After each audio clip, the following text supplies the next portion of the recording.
Morning विद्यार्थी. आज आपण रोटेशनल डायनॅमिक्सचा सेकंड पार्ट पाहणार आहोत. याच्या आधी फर्स्ट पार्टमध्ये आपण सर्क्युलर म्हणजे रोटेशनल डायनॅमिक्समध्ये सर्क्युलर मोशन पाहिली आपण, त्यामध्ये युनिफॉर्म सर्क्युलर मोशन पाहिली आपण, नॉन युनिफॉर्म सर्क्युलर मोशन पाहिली आपण. मग याच्यामध्ये आज त्याचा थोडासा रिवाइज करून मग पुढचं आर्टिकल बघूया आपण. मग याच्यामध्ये या सर्क्युलर मोशनमध्ये महत्त्वाचा भाग काय आहे की जो तुम्हाला विचारू शकतात, तर ती म्हणजे प्रत्येक फिजिकल क्वांटिटीची डायरेक्शन. मग याच्यामध्ये डायरेक्शनचा विचार करूयात. प्रत्येक फिजिकल क्वांटिटी डायरेक्शनचा पाहूयात आपण, त्यानंतर पुढचा भाग पाहूयात आपण. पहा याच्यामध्ये फक्त सर्क्युलर मोशन जर असेल, फक्त सर्क्युलर मोशन जर असेल तर याच्यामध्ये समजा हा आपण sense of rotation anti clockwise आहे, तर radius vector is always away from the centre to the position. ठीक आहे, समजा पार्टिकल या ठिकाणी आहे तर रेडियस वेक्टर असं असेल, त्याला आपण आर बार असं म्हणतो. त्याच्यानंतर त्याचं लिनियर डिस्प्लेसमेंटची डायरेक्शन कशी असेल, तर अलॉंग द टँजंट असेल, एस बार असेल. त्यानंतर लिनियर वेलॉसिटी कशी असेल, along the same direction, tangential linear velocity direction, V bar. ठीक आहे. त्याच्यानंतर याच्यामध्ये अँग्युलर डिस्प्लेसमेंट डायरेक्शन कशी असेल, जर सेन्स ऑफ रोटेशन असं असेल तर according to right hand rule along the axis vertical in the upward direction. म्हणजे हा जो अँग्युलर डिस्प्लेसमेंट जे आहे, छोटं अँग्युलर डिस्प्लेसमेंट म्हणूया त्याला आपण delta theta bar along the axis vertical in the upward direction. त्याच्यानंतर अँग्युलर वेलॉसिटी कशी असेल, along the axis vertical in the upward direction. त्याच्यानंतर याच्यामध्ये अल्फा जो आहे angular acceleration again in the same direction if the omega goes on increasing. Omega जर वाढत असेल तर अल्फा आणि ओमेगाची दिशा कशी असेल, सेम. हे डायरेक्शन बघूयात आपण. याच्यामध्ये मग दोन भाग पार्ट जर केले आपण, त्यामध्ये युनिफॉर्म सर्क्युलर मोशन आणि नॉन युनिफॉर्म सर्क्युलर मोशन. तर आता समजा आपण या ठिकाणी युनिफॉर्म यालाच म्हणूयात आपण युनिफॉर्म सर्क्युलर मोशन. तर युनिफॉर्म सर्क्युलर मोशन मध्ये हा जो अल्फा जो आहे तो अल्फा झिरो येतो. अल्फा झिरो का येतो, कारण ओमेगा कसा आहे, कॉन्स्टंट आहे. ओमेगा कसा आहे, कॉन्स्टंट आहे, याचा अर्थ अल्फा कसा येतो, झिरो येतो. म्हणजे युनिफॉर्म सर्क्युलर मोशन मध्ये या ठिकाणी अल्फा येणारच नाही. ठीक आहे. अजून काय युनिफॉर्म सर्क्युलर मोशन मध्ये येतं, तर एक लिनियर रॅडियल एक्सेलरेशन येतं. लिनियर रॅडियल एक्सेलरेशन येतं ए बार. हे एक्सेलरेशन काय येतं, because there is a change direction of linear velocity. हे लिनियर एक्सेलरेशन कसं असेल, along the axis towards the centre. त्याला आपण काय म्हणूयात, ए बार. युनिफॉर्म सर्क्युलर मोशन मध्ये एवढा भाग असेल. ठीक आहे. याच्यामध्ये अल्फा शून्य असेल, ए बार असेल, तो कुठं असेल, along the axis toward the centre. याची किंमत पण पाहिली आपण, minus of omega square R bar. म्हणजे along the axis toward the centre आहे, म्हणजे काय म्हणतो आपण, रॅडियल एक्सेलरेशन असं म्हणतो आपण. एवढासा पार्ट कशामध्ये आहे, युनिफॉर्म सर्क्युलर मोशन मध्ये आहे. आता यालाच आपण नॉन युनिफॉर्म सर्क्युलर मोशन म्हणूया. नॉन युनिफॉर्म सर्क्युलर मोशन मध्ये हा कॉन्स्टंट असेल का नसेल, omega bar is not constant, it's magnitude goes on changes. ठीक आहे. मग याच्यामध्ये या ठिकाणी सपोज दॅट एक एक्झाम्पल म्हणून कन्सिडर करूयात. ओमेगा जो आहे तो वाढत वाढत चाललाय. ओमेगा काय होत चाललाय, वाढत चाललाय. त्या केसमध्ये अल्फा आणि ओमेगा या दोघांची दिशा कशी असेल, सेम. जर या केसमध्ये ओमेगा वाढत नसेल, ओमेगा कमी होत असेल, तर अल्फा कसा असेल, along the axis but opposite in the omega असेल. जर ओमेगा कमी होत असेल तर आता सध्या एक्झाम्पल काय कन्सिडर केलंय आपण, ओमेगा हा वाढत वाढत वाढत चाललेला आहे. अजून याच्यामध्ये या नॉन युनिफॉर्म सर्क्युलर मोशन मध्ये फक्त ए आर असतो का, नाही. हा ए आर कशामुळे आलेला आहे, it is due to the change in the direction of linear velocity only. But there is a change in the direction of, there is change in the magnitude of the linear velocity also. So suppose that the speed goes on increasing, then the direction of, due to the change in the magnitude of the velocity, the acceleration is in the direction of v bar. If the v goes on increasing, मग या दिशेमध्ये जो काही linear acceleration आहे त्याला म्हणतो आपण AT bar. AT bar is due to the change in the magnitude of V bar and AR bar is due to the change in the direction of V bar. तर AR बार असा असेल, हा AT बार असा असेल कुठं non uniform circular motion मध्ये. आणि मग याच्यामध्ये या ठिकाणी दोन्ही एकमेकांना कसे परपेंडिक्युलर आहेत. If the V magnitude of V goes on increasing, then the direction of V bar and AT bar are same. Exactly in the opposite. If the speed goes on decreasing, म्हणजे fan तुम्ही बंद केलाय, आता fan हळूहळू speed कमी कमी होत चाललंय, म्हणजे व्ही ची किंमत काय होत चालली आहे, कमी कमी होत चालली आहे. अशा वेळेला AT ची डायरेक्शन V च्या अपोजिट असेल. याचा अर्थ AT कसं असेल, if the V magnitude of V goes on decreasing, if the magnitude of linear velocity goes on decreasing, then the direction of V bar and AT bar exactly opposite, the same sense of rotation. अशा म्हणजे या ठिकाणी in non uniform circular motion, if the V magnitude of V goes on increasing, the direction of AT bar is along the tangent, direction of AR bar is along the radius towards the center, direction of omega bar is along the axis vertically in the upward direction, direction of alpha bar is along the axis vertically in the upward direction if the omega magnitude of omega goes on increasing. So हे सर्व direction जे आपण पाहिले, आपण uniform circular motion मध्ये आणि non uniform circular motion मध्ये, हे सर्व डायरेक्शन लक्षात ठेवा. याच्यानंतरचा जो भाग आपल्याला पाहायचा आहे तो आपण बघूयात. याच्यामध्ये या युनिफॉर्म सर्क्युलर मोशन मध्ये, युनिफॉर्म सर्क्युलर मोशन मध्ये ही एक सेन्स ऑफ रोटेशन आहे, अँटी क्लॉकवाईज आहे. याच्यामध्ये हा ओमेगा बार या दिशेमध्ये असेल, आर बार या दिशेमध्ये असेल, व्ही बार टँजंट असेल. ठीक आहे. त्याच्यामध्ये अल्फा 0 असतो, अल्फा म्हणजे अँग्युलर एक्सेलरेशन 0 असतो. त्याच्यामध्ये हा AR बार रॅडियल एक्सेलरेशन, की ज्याची किंमत R ओमेगा स्क्वेअर किंवा V स्क्वेअर अपॉन R एवढी असते. ठीक आहे. त्याच्यामध्ये या युनिफॉर्म सर्क्युलर मोशन मध्ये आपल्याला इथं रिलेशन जे पाहिले आपण, V काल आपण हे रिलेशन पण पाहिले, that is theta is equal to S upon R, हे रिलेशन पाहिलं आपण. V is equal to R omega, हे रिलेशन पाहिलं आपण. तसंच AR चा फॉर्म्युला पाहिला आपण, AR is equal to R omega square किंवा V स्क्वेअर अपॉन R, हे पण पाहिलं. तर याच्यामध्ये या ठिकाणी या युनिफॉर्म सर्क्युलर मोशन मध्ये जे ऍक्सेलरेशन आहे ते कसं आहे, along the axis towards the centre आहे. ते कुठलं ऍक्सेलरेशन आहे, लिनियर ऍक्सेलरेशन आहे. याच्यामध्ये अल्फा किती असतो, 0 असतो. तर या ठिकाणी ऍक्सेलरेट होते या दिशेमध्ये, या युनिफॉर्म सर्क्युलर मोशनचं एक वैशिष्ट्य आहे. ठीक आहे. ऍक्सेलरेशन या दिशेमध्ये आहे. कशामुळे ऍक्सेलरेशन तयार होतं, न्यूटनचा सेकंड लॉ काय आहे, force is equal to mass into acceleration. Acceleration तयार कशामुळे होईल, तर फोर्समुळे तयार होईल. याचा अर्थ या वस्तूवरती कुठल्या दिशेमध्ये फोर्स एक्झर्ट होतोय, टुवर्ड्स द सेंटर. अशा फोर्सला, the force which act on the body performing the circular motion along the radius and towards the centre is called centripetal force. बघा आता आपल्याला या ठिकाणी या मोशन मध्ये या ठिकाणी सेंट्रिपिटल फोर्स म्हणजे काय ते पाहायचंय. सेंट्रिपिटल फोर्स पहा, centripetal force in circular motion, in uniform circular motion, the force which act on the object towards the center along the radius and towards the center is called the centripetal force.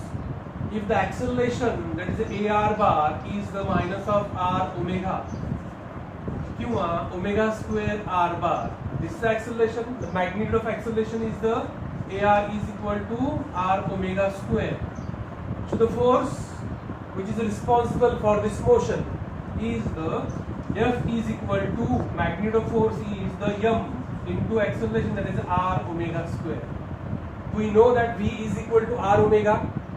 So omega is a V upon R. By putting the value of omega square, we get the F is equal to m V square upon R, magnitude of the centripetal force, which is responsible for this uniform circular motion.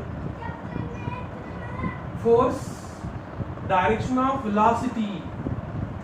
That force kept the direction of linear velocity tangent to the circular path. In this motion,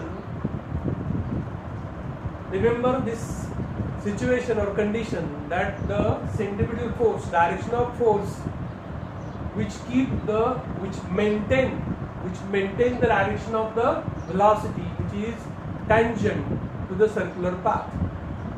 या motion मध्ये हा भाग याचं वैशिष्ट्य आहे, लक्षात ठेवायचं की फोर्स हा काय करतोय, त्या लिनियर वेलोसिटीची डायरेक्शन काय करतोय, मेंटेन करतोय. इथं फोर्स या दिशेमध्ये आहे आणि डिस्प्लेसमेंट या दिशेमध्ये आहे. दोघंही एकमेकांना कसे आहेत, परपेंडिक्युलर आहेत. म्हणजे दोघांमधला अँगल, डिस्प्लेसमेंट आणि फोर्स याच्यामधला अँगल 90 डिग्री आहे. त्याचा अर्थ वर्डन हे 0 असेल, कारण वर्डन म्हणजे काय असतं, Fs cos of theta. If theta is 90, it becomes 0. So in this case, the force acts along the force and displacement are perpendicular to each other. So in this motion, in the circular motion, the work done is 0. तर या ठिकाणी centripetal force it is centre seeking force त्याला असंही म्हणतो आपण. Example पाहूया आपण या centripetal force. For example, the moon which revolves round the earth. In this case, the force of attraction, gravitational force of attraction between the earth and the moon acts as a centripetal force. In case of the atom, the electron which revolves around the nucleus, in this case the electrostatic force of attraction between the positively charged proton and negatively charged electron acts as a centripetal force. त्याच्यामध्ये हे उदाहरण पाहतोय आपण. अजून एक उदाहरण बघूया आपण. If the object is tied to the string and revolve in a horizontal circle, then in this case the tension which is provided by the finger to the string acts as a centripetal force to revolve that object in a circular orbit. त्याच्यामध्ये centripetal force उदाहरण पण पाहिली आपण, centripetal फोर्सची किंमत पण पाहिली आपल्याला आपण. याच्यामध्ये या सेंट्रिपिटल फोर्सला वेक्टर फॉर्म मध्ये पण लिहिता येतं. कसं आहे, आर बारची दिशा आणि एफ बारची दिशा कशी आहे, अपोजिट आहे. त्याला असं लिहिता येतं आपल्याला, F bar is equal to minus of M omega square R bar. त्याला असं लिहितात centripetal force in terms of vector form. ही त्याची किंमत आहे. या फॉर्म पेक्षा याची किंमत चांगली लक्षात ठेवा. याच्यानंतर पुढचा भाग पाहायचा आपल्याला, तो म्हणजे सेंट्रिफ्युगल फोर्स.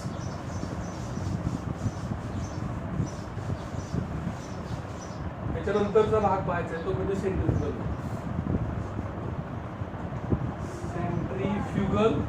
फोर्स. ठीक आहे. सेंट्रिफ्युगल फोर्स म्हणजे काय पहा, ही मोशन जी आहे युनिफॉर्म सर्क्युलर मोशन किंवा सर्क्युलर मोशन म्हणूयात आपण त्याला. ही कशी मोशन आहे, ऍक्सलरेटेड मोशन आहे ना, टुवर्ड द सेंटर. त्याचा अर्थ जर आपण ऑब्झर्वर या मोशन मध्ये ठेवला आपण, तर तो कुठल्या फ्रेम ऑफ रेफरन्स मध्ये येईल, तो येईल non inertial frame of reference, किंवा त्याला तुम्ही ऍक्सलरेटेड फ्रेम ऑफ रेफरन्स असं म्हणता. आपल्याला माहिती आहे की ऍक्सलरेटेड फ्रेम ऑफ रेफरन्स मध्ये न्यूटन्स लॉ ओबे होत नाहीये. मग अशा केसमध्ये to makes the Newton's law applicable we have to consider the some non real forces. या आता नवीन पुस्तकामध्ये त्याला इमॅजिनरी म्हणलेलं नाही, त्याला काय म्हणलेलं आहे, नॉन रियल फोर्सेस म्हणलेलं आहे.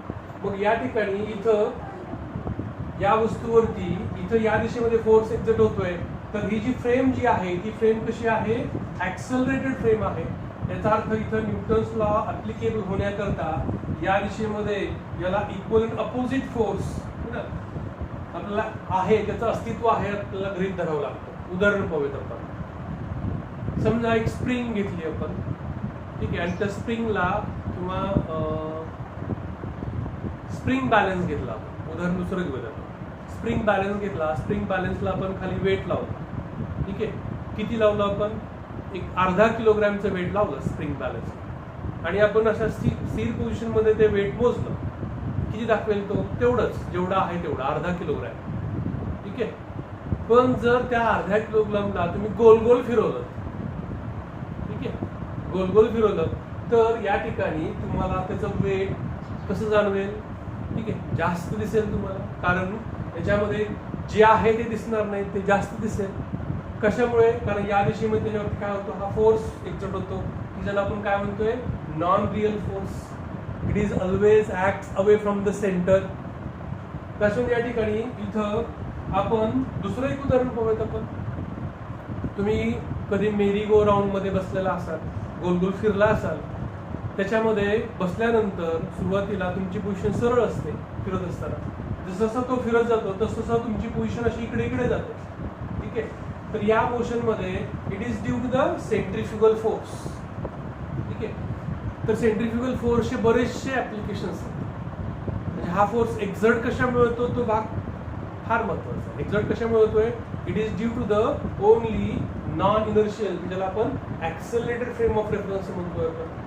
मग याच्यामध्ये हा सेंट्रिपिटल आणि हा सेंट्रिफ्युगल हे दोन फोर्स कधी बॅलन्स होतात हा भाग महत्वाचा या नवीन पुस्तकात दिलेला आहे. कधी बॅलन्स होतात. ठीक आहे. एक उदाहरण बघूयात आपण. उदाहरण असं आहे की याच्यामध्ये आपल्याकडे अशी एक रिंग आहे, तारेची बनवलेली रिंग आहे. ठीक आहे. आणि या तारेच्या बनवलेल्या रिंगला आपण इथे एक वस्तू लटकवलेली आहे. ठीक आहे. जसं की मेरी गो राऊंड मध्ये वस्तू लटकवलेली आहे. हा रॉड आपल्याला फिरवता येतो आतला, जेणेकरून ती रिंग अशी गोल गोल फिरेल. आता याचा स्पीड जो आहे, या वस्तूचा स्पीड आपण हळूहळू वाढवला. ठीक आहे. स्पीड काय केलं आपण? हळूहळू काय केला? इन्क्रीज केला. ठीक आहे. याचा स्पीड हळूहळू वाढवत गेला. जसं जसं स्पीड वाढत वाढत जाईल तसं तसं ती वस्तू अशी दूर जाईल याच्यापासून. ती वस्तू कशी होईल? अशी होईल. म्हणजे ज्या वेळेला याची किंमत वाढत असते, याची किंमत काय होत असते? वाढत असते. तसं हा फोर्सची किंमत काय होते? वाढत वाढत जातो. जसं जसं स्पीड वाढत वाढत जातो, magnitude of linear velocity goes on increasing, the magnitude of centrifugal force goes on increasing. When the speed or the linear speed becomes uniform, becomes constant, then the centrifugal force is same as the centripetal force. ठीक आहे. ज्यावेळेस तो speed constant होतो त्यावेळेला हे दोन्ही force, centripetal आणि centrifugal force काय होतात? बॅलन्स होतात. म्हणजे बॅलन्सिंग कंडिशन लक्षात ठेवतात. when the centripetal and centrifugal force constant. समजा आता उलट विचार करूया आपण. हा जो स्पीड जो आहे तो स्पीड कमी कमी कमी कमी होत चाललाय. स्पीड जर कमी होत चालला तर हा फोर्स कमी होईल, म्हणजे हा वाढेल. म्हणजे ती वस्तू काय होईल? ते सेंट्रिपिटल फोर्स वाढेल, ती वस्तू इकडे इकडे येईल, सेंटरकडे येईल. ठीक आहे. तर अशा म्हणजे या ठिकाणी इथं ज्यावेळेस याची किंमत कॉन्स्टंट होते, ठीक आहे, किंवा याची किंमत म्हणून मॉड म्हणून याची किंमत कॉन्स्टंट होते, त्यावेळेला हे दोन्ही फोर्स कसे असतात? सेम, बॅलन्स होतात. त्यावेळेला या ठिकाणी ती वस्तू त्याच ऑर्बिटमध्ये काय होते? फिरत राहते. This is a centrifugal force. थोडक्यात आपल्याला सांगता येईल centrifugal force, a force which acts, which produce due to the accelerated frame of reference. ठीक आहे. The force which acts on the object along the radius away from the center. It is an effect of the circular motion. हा effect आहे. पण या ठिकाणी centripetal force काय? It produce the, it is necessary force. Centripetal force is a necessary force to produce the circular motion. But the centrifugal force it is an effect of the circular motion. तर अशा काही गोष्टी आहेत, त्याची काही उदाहरणं बघूयात आपण. Centrifugal force which we use in some mechanism. We know the dairy cream separator which is used in the dairy park. Cream separator ज्याच्यामध्ये गरम दूध तापवलेलं असतं आणि वरती साय आलेली असते. त्या क्रीम सेपरेटरला फक्त मोठा असतं, तो भांडं मोठं असतं, त्याला फक्त फिरवलं जातं. त्याच्यामध्ये जे हेवी पार्टिकल्स असतात ते काय होतात? दूर जातात. त्याच्यावरती तो फोर्स जास्त एक्झर्ट होतो आणि त्या दुधावरची साय ऑटोमॅटिकली काय होते, सेपरेट होते. It is due to the centrifugal force. किंवा आपलं वॉशिंग मशीन का, या वॉशिंग मशीनमध्ये जो ड्रायर असतो, कपडे तिथं वाळवले जातात, तिथं त्याचा ओलावा कमी केला जातो, तो ड्रायर. त्याचा ड्रम पहा, त्या ड्रमला असे छोटे छोटे छिद्र असतात. तो ड्रम एका मोटरसायकलने खूप वेगाने फिरवला जातो. ज्यावेळेस तो ड्रम फिरतो त्यावेळेला आपल्या कपड्यामधले छोटे छोटे स्मॉल ड्रॉपलेट्स काय होतात, बाहेर काढले जातात. It is due to the centrifugal force. अशा अजून बरेचसे या सेंट्रिफ्युगल फोर्सचे ऍप्लिकेशन पण आहेत. ठीक आहे. तर या ठिकाणी तुम्ही त्या, जर तुम्हाला फरक विचारला तर तो फरकही तुम्हाला लिहिता आला पाहिजे. हा तुमचा होम असाइनमेंट असेल, डिस्टिंग्विश बिटवीन द सेंट्रिपिटल आणि सेंट्रिफ्युगल फोर्स. ठीक आहे. आता याच्यानंतर आपल्याला पुढचा एक छोटासा भाग पाहायचा आहे, तो म्हणजे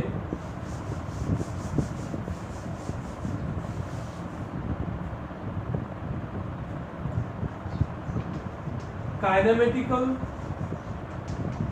equation. Kinematical equation for UCM मध्ये. ठीक आहे. Kinematical equation for UCM, sorry, तर kinematical equation for non UCM. UCM जर लिहिलं आपण तर अल्फा काय येईल, 0 येईल. आणि अल्फा जर 0 आला तर आपल्याला कायनेमॅटिकल इक्वेशन लिहिताच येणार नाही. मग या ठिकाणी kinematical equation for the non uniform circular motion, त्याच्यामध्ये काय पाहिजे, अल्फा पाहिजे. ठीक आहे. आता सुरुवातीला आपण काय करूयात, लिनियर ऍक्सिलरेटर मोशन करता जे इक्वेशन्स आहेत ते इक्वेशन लिहूयात आपण.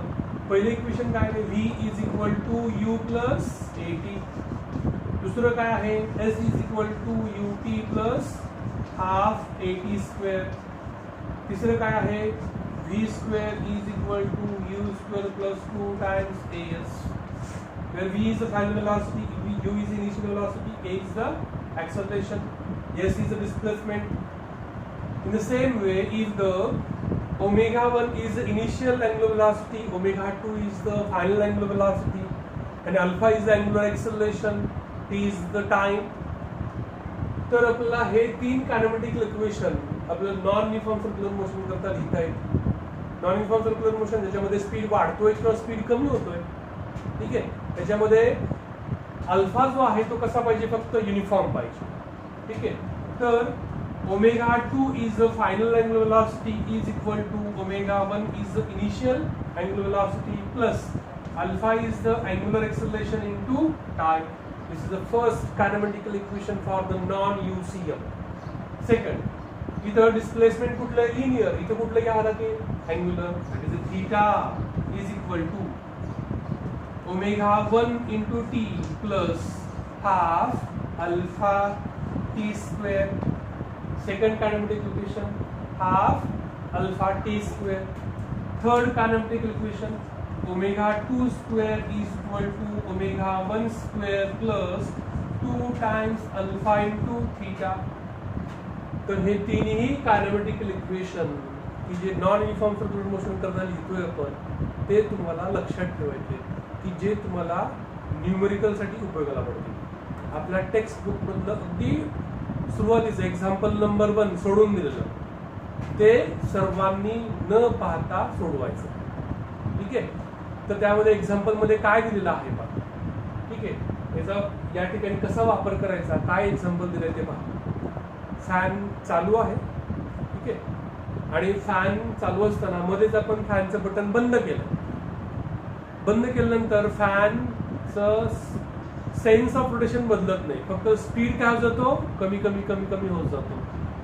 आणि मग त्यांनी काय दिलंय की किती फॅन चालू असताना ते बंद होईपर्यंत किती फेऱ्या पूर्ण केल्या ते दिले. त्याच्यानंतर त्याची फ्रिक्वेन्सी किती आहे ते दिलं. तर तो थांबण्यासाठी किती वेळ लागेल असं विचार तुम्ही सोडून पहा. त्याच्यामध्ये सेकंड कायनेमॅटिकल इक्वेशन वापरलेलं आहे, थर्ड कायनेमॅटिकल इक्वेशन वापरलेलं आहे, त्याच्यामध्ये टी आपल्याला काढता येतो. त्याच्या ठिकाणी इथं या थर्ड वरनं अल्फा काढलेला आहे आणि अल्फा वापरून सेकंड वापरून या ठिकाणी टी काढलेला आहे. त्या ठिकाणी इथं ते कायनेमॅटिक इक्वेशन वापरत असताना एक गोष्ट लक्षात ठेवायची, ती अशी की एक फेरी पूर्ण होण्याकरता समजा एखाद्या या नॉन युनिफॉर्म सर्क्युलर मोशन मध्ये त्याची एक फेरी पूर्ण होते, एक फेरी, ठीक आहे, इथून निघाला ऑब्जेक्ट, एक फेरी पूर्ण इथं झालं, तर त्याचं angular displacement for one revolution theta किती असेल, 2 पाय रॅडियन एवढा असेल. For one revolution theta is 2 पाय, for half revolution theta is पाय, फॉर 1/4 रिव्हॉल्युशन थीटा इज π/2. पण ठीक आहे, एका रिव्हॉल्युशन साठी थीटा किती असेल, एक फेरी पूर्ण करून परत तिथेच आला, याचा अर्थ अँग्युलर डिस्प्लेसमेंट किती असेल, 2 पाय. इथं या ठिकाणी नंबर ऑफ रिव्हॉल्युशन दिलेत त्याने 21. याचा अर्थ या ठिकाणी एकूण थीटा किती असेल ते काढता येतं. किती असेल, n, त्याला आपण number of revolution capital N किती आहे, 21 दिलेला आहे. तर थीटा कसा काढता येतो, फक्त त्या नंबर ऑफ रिव्हॉल्युशनला कशाने गुणायचंय, 2 पायने गुणायचं.